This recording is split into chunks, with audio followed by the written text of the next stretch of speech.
1990ರ ದಶಕದ ಪ್ರಾರಂಭದಲ್ಲಿ ಭಾರತಕ್ಕೆ ಗಂಭೀರ ಆರ್ಥಿಕ ಸಂಕಷ್ಟ ಎದುರಾಯಿತು.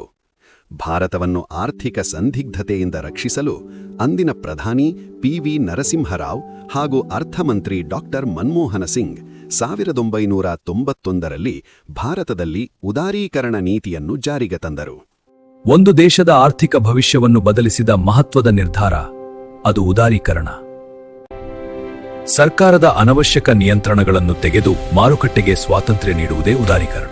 ಇದರ ಮೂಲ 18ನೇ ಶತಮಾನದ ಬ್ರಿಟನ್ನ ಮುಕ್ತ ವ್ಯಾಪಾರ ನೀತಿಯಲ್ಲಿ ಕಾಣಬಹುದು.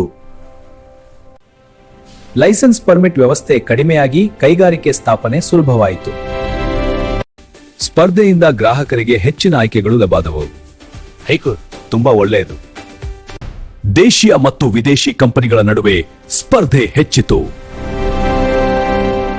ಹೊಸ ಆವಿಷ್ಕಾರಗಳು ಮತ್ತು ಉತ್ಪಾದನಾ ದಕ್ಷತೆ ಹೆಚ್ಚಿತು.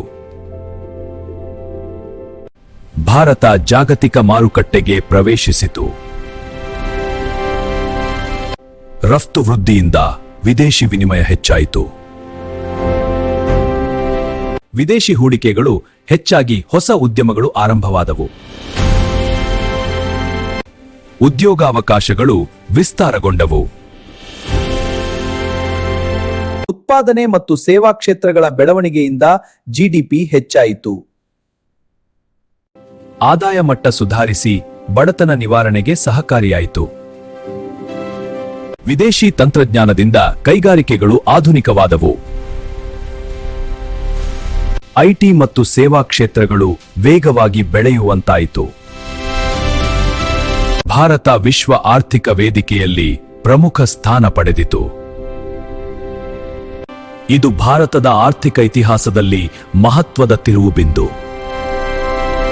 ಉದಾರೀಕರಣ ಭಾರತದ ಆರ್ಥಿಕ ಪರಿವರ್ತನೆಯ ಪ್ರಾರಂಭ.